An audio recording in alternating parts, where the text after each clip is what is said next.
Bonjour monsieur, je ne connais pas tellement votre identité, mais avec votre approche dans Inbox, j'ai souhaité quand même discuter avec vous. Votre approche est très importante. J'ai écouté tout à l'heure votre audio de A jusque vers la fin. Je n'ai pas voulu finir, mais j'ai voulu quand même épuiser vos inquiétudes. Mon frère ou mon grand frère, vous dites que la C14 était là, non? Oui, je dis bien que la C14 était là. Écoute-moi très bien mes termes. La C14 était là, faisait son travail très bien, et ce sont ceux-là qui sont allés mettre en place cette dynamique mensongère et diabolique en place, qui ont commandité des coups pour faire casser la C14. Je ne ferai que te donner un point purement administratif. Puisque vous parlez intellectuel, je veux aller de cette manière intellectuelle avec vous.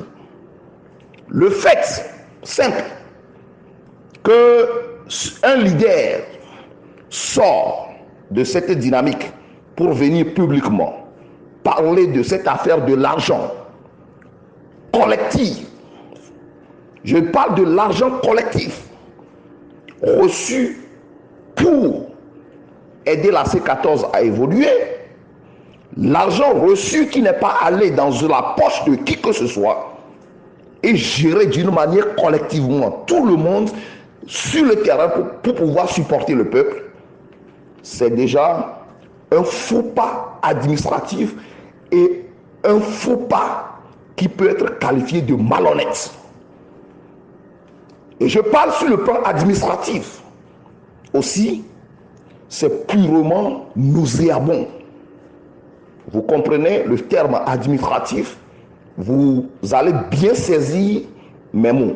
Maintenant, quand ces personnes ont fait sortir cette information en connaissant bien la psychologie du peuple et voulant, par exemple, jeter du discrédit sur quelqu'un ou bien des gens qui travaillent effectivement, ils sont allés former cette légèreté que vous appelez dynamique, qui n'avait pas le nom de la dynamique, Monseigneur Poudre, au départ. Mais en allant vers les élections présidentielles, ils ont utilisé juste Monseigneur Poudre, le nom de Monseigneur Poudre, pour pouvoir assouvir à leurs besoins. C'est tout. Je te dis ça clairement. Maintenant, vous parlez de l'égoïsme. Il n'y a pas d'égoïsme nulle part au niveau de la C14. Moi, j'ai suivi la C14 de près, plus que vous qui parlez aujourd'hui. Quand nous étions levés, les gens dormaient. Aujourd'hui, je suis surpris de voir certaines personnes sur les plateformes en train de vociférer des inutilités. Nous avions suivi les travaux de près. Ce n'est pas l'égoïsme.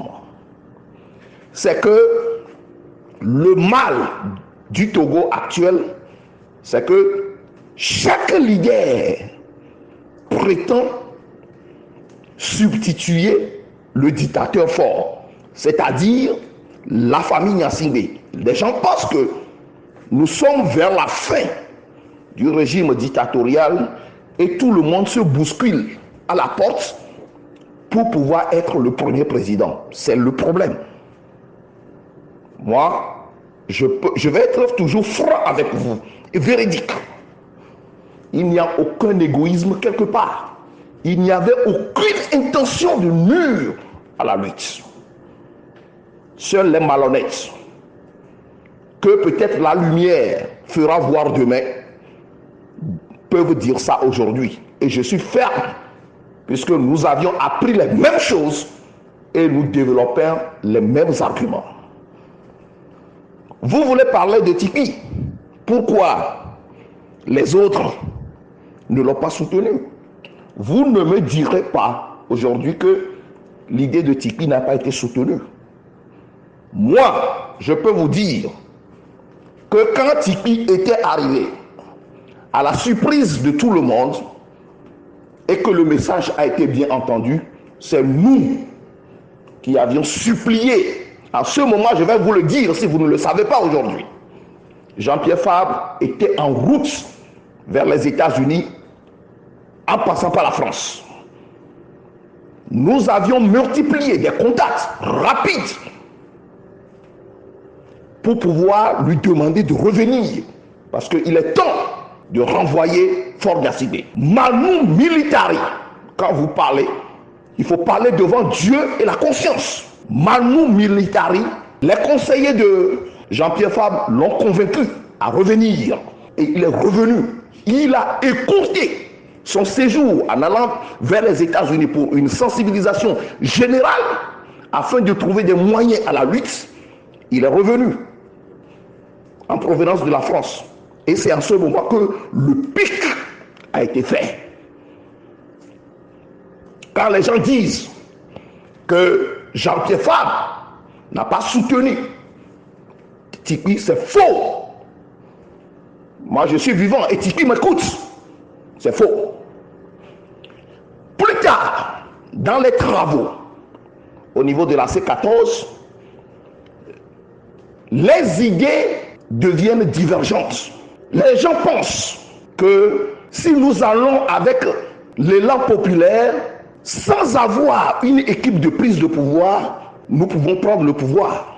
Il y a certains grands avertis disent que non. Vous savez, le RPT uni, c'est un groupe tueur. Faisons extrêmement attention. La preuve, les gens ont donné plusieurs preuves. Ils étaient allés jusqu'à aller à Décon et tout ça là. Les gens ont mesuré le dégât et les gens ont même évalué les dégâts en comparaison même avec les problèmes de Fréau Jardin. Est-ce que nous sommes prêts pour pouvoir prendre le pouvoir? Est-ce qu'il y a une équipe solide qui va appuyer la prise de pouvoir? Vous savez bien que la révolution renvoie un pouvoir dictatorial et que il n'y a pas une équipe derrière assise militairement pour pouvoir prendre le pouvoir. On peut même marcher sur la présidence, on va faire du dégât et le lendemain, tout recommence à zéro. Qui a perdu? C'est le peuple. Et beaucoup de leaders peuvent mourir ce jour sans aucun résultat. C'est ça qu'on appelle évaluation en leadership. Si les gens ne comprennent pas, moi, Classio, je suis là pour vous faire comprendre les choses. Il ne suffit pas seulement que nous restions à l'étranger, méconnaissant les problèmes, les fonds de la dictature, et puis ensuite mettre toujours le peuple en danger. Moi, Classio, je vais vous le dire. En 2016, depuis, nous avions fait voir à tout le monde que le RPT UNIR, le déjà vu ne se passe pas devant le RPT UNIR, c'est-à-dire la dictature du Togo. Le déjà vu ailleurs ne se passe pas devant la dictature de Lomé II. Il faut une création, une invention, une innovation spontanée à la manière de la façon dont il est arrivé pour pouvoir faire rapidement la chose d'une manière sporadique et finir et prendre le pouvoir. C'est comme ça qu'on nous perd devant la dictature, surtout celle vieille comme le Togo. Malheureusement, les gens qui fouillaient ont constaté qu'il n'y a rien derrière le mouvement. Les gens ont préféré quand même aller réfléchir ensemble et faire beaucoup de choses plus tard. C'est ça. Ne tronquons pas l'histoire aujourd'hui. Et je vais te préciser bien, avant même l'arrivée de Tipi, il y avait déjà une contestation sur le terrain. La diaspora était mobilisée depuis, avant l'arrivée de Tipi. Nous étions même aux Nations Unies, j'étais là, présent moi-même. C'est moi qui ai fait le compte, tous les comptes rendus au FBI. Et les gens ne savaient pas pourquoi le FBI était présent. Si vous voulez écouter, je vais vous dire, c'est ça. Et je te dis, quand Fort est retourné, après la mobilisation de MMN, où nous étions tous ensemble, pour pouvoir remobiliser la diaspora, en ce moment, Tipi n'était pas encore sorti. Je peux vous dire qu'il y a une certaine mobilisation, d'ailleurs, plus importante au niveau de la diaspora. C'est ça la réalité. Ne tronquez pas l'histoire. Je prends un peu le temps, je dois sortir, mais je prends le temps pour pouvoir vous expliquer. Puisque votre approche intellectuelle, il faudrait que je vous donne la nourriture. Qu'appelles-tu par sincérité des leaders? Quel baromètre avez-vous pour mesurer la sincérité des leaders? Moi, je vous dis que vous n'avez pas ce baromètre.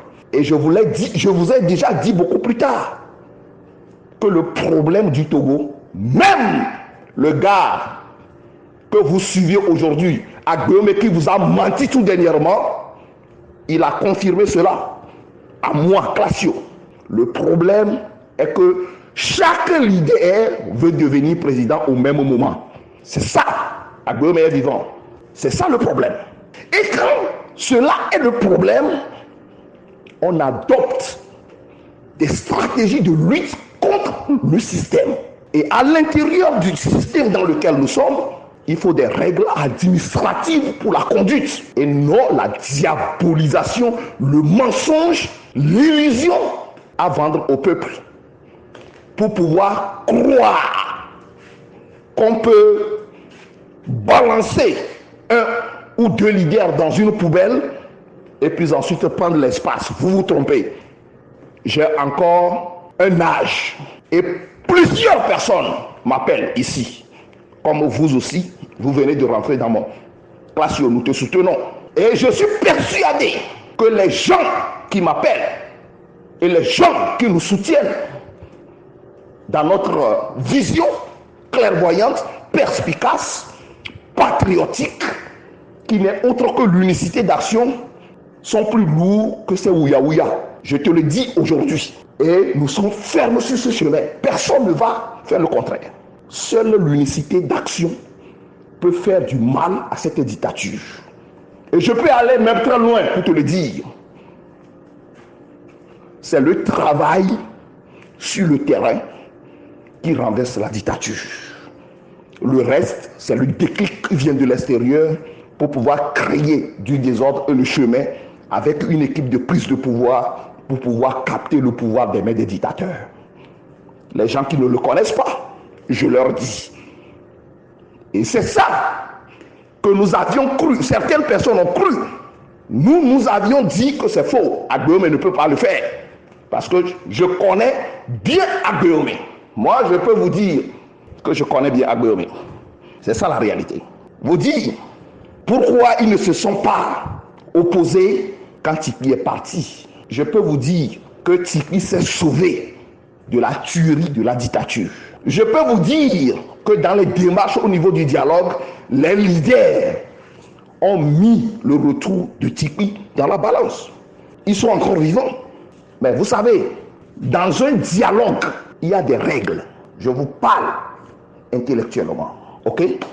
Oui, aujourd'hui, si nous savions tous que la diplomatie voudrait faire du mal au peuple togolais, peut-être nous serions dans la rue ou bien nous refuserons même d'aller à ce dialogue ou bien carrément on impose une exigence. Et même, mon frère, je vais vous le dire, le RPT UNIR ne trouve pas une opposition militaire, une opposition armée devant elle.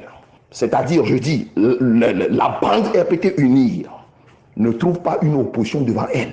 C'est ça le problème. Si même au niveau du dialogue, les gens sortaient et sont partis, le RPT UNIR va crier, oui, voilà, vous les voyez, on les a appelés, ils sont venus, ils sont sortis, ils ne reviennent pas. Nous n'allons pas permettre certaines choses. Ils vont imposer ce qu'on appelle en politique une autorité d'État. Si vous ne connaissez pas, moi, je vais vous apprendre, je vais vous le dire. Il y a dans chaque pays ce qu'on appelle une autorité de l'État. Et c'est ça qu'ils sont en train d'utiliser aujourd'hui.